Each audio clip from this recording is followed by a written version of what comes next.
I'm Anthony, and we're once again here at the Basement Reef. If this is your first time tuning into our channel, we're a retail store located in Columbia, Missouri that sells all manner of saltwater and freshwater aquarium livestock as well as tropical houseplants.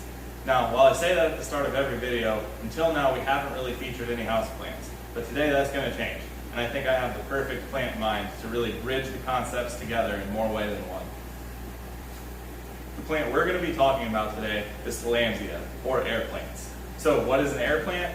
Well, it's a type of epiphyte, meaning that it doesn't have true roots and it grows in trees or on other plants. And this has a variety of implications for their care, and also means that there's a bunch of interesting ways to display them. Today, we're going to go over everything for their care, look at a couple of really neat projects that show off how you can display it, and then go into how the plants can really actually benefit from an environment that you already have in your house if you're an aquarist. That is the fish room. As we said, Tillandsia are epiphytes, or at least most of them.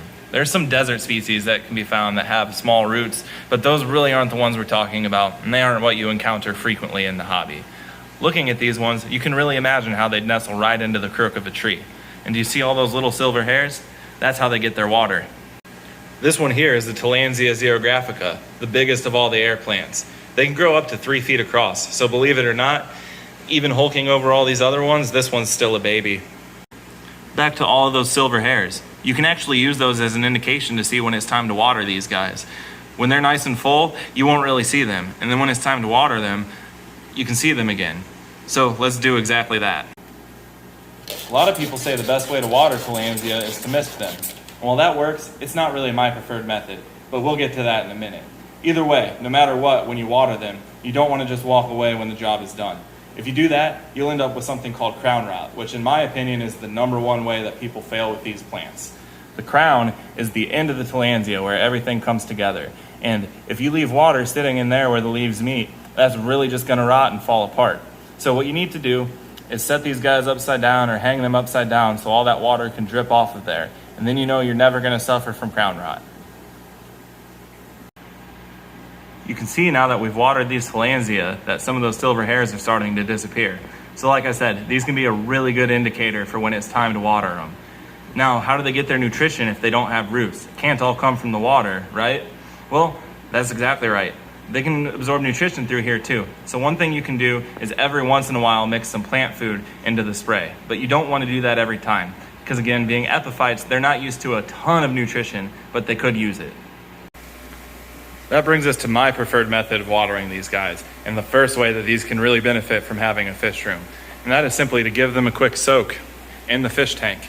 You don't want to leave these too long or else they'll get mushy and fall apart, but a couple of minutes and take them out, flip them upside down to dry, and you're good to go.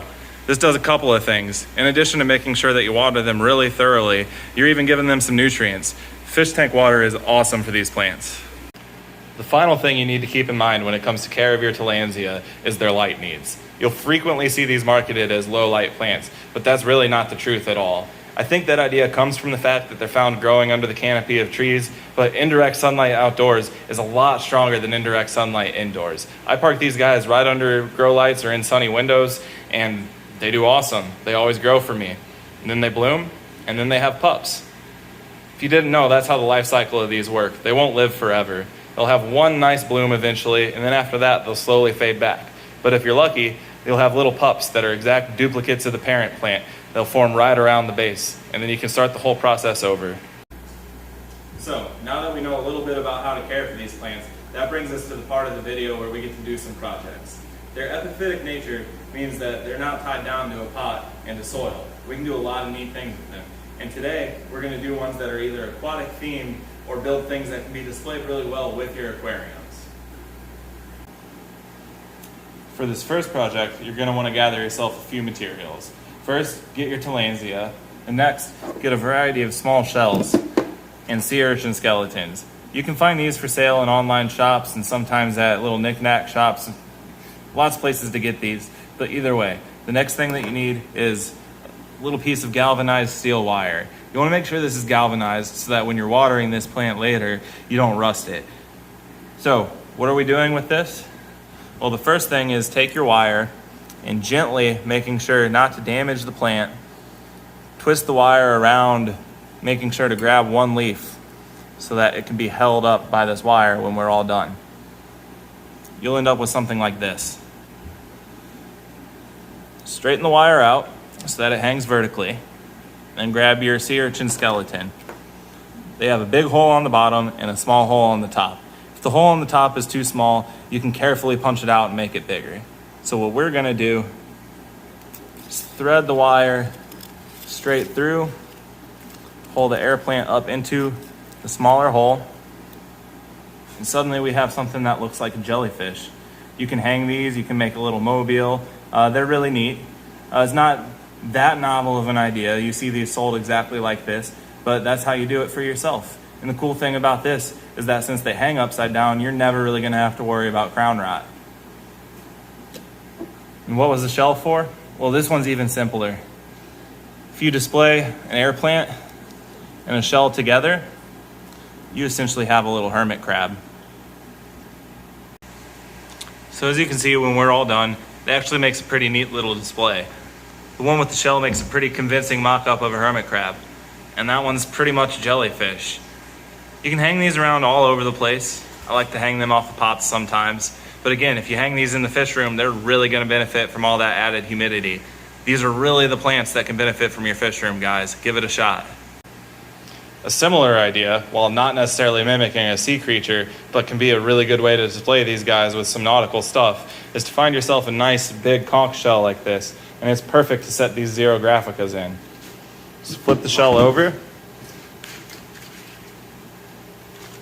toss the plant right in, and you have something kind of neat. The other thing that we frequently do with these xerographica is to take, once again, a piece of our galvanized steel wire and build a little hoop with a hook.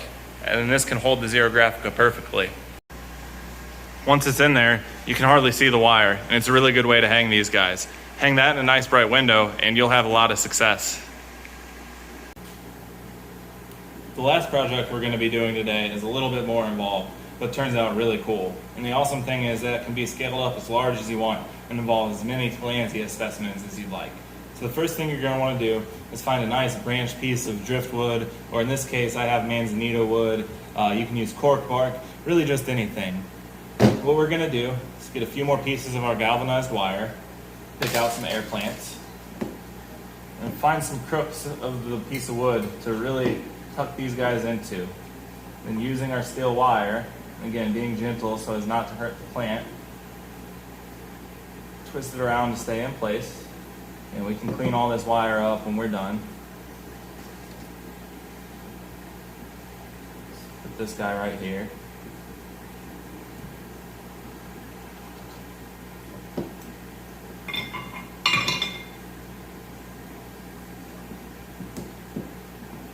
Just like that. And then I'm going to see if I can get this guy twisted on right here. So I'm going to finish up off camera and clean this up and then show you how this ends up. In the end, after playing around to make things fit just right and get the wire to secure these things nicely, this is what we end up with. It's a nice branch that sort of mimics the way that you find these guys naturally. You can display this anywhere in your house, but I'm going to show you guys what I like to do with it and how these once again tie back into the fish room. And that is to display them right over the top of your fish tank. In addition to being a really cool look that pulls the terrestrial world into the aquatic, these plants again are going to directly benefit from the humidity rising right up from this aquarium. And once again, when it's time to fertilize or water these guys, we're right next to a source for that. You can take this concept one step further and imagine having a piece of wood or a rock that comes up out of the water. Maybe you could grow some sort of encrusting plant across the bottom and put the Tillandsia on top. The opportunities are really endless here. I'd love to see what some of you guys would do with Tillandsia. Well anyways, that's about all we have today, and I really thank you guys for tuning in. Again, if you could like this video and subscribe, that would go a long way for us building the channel. Thank you.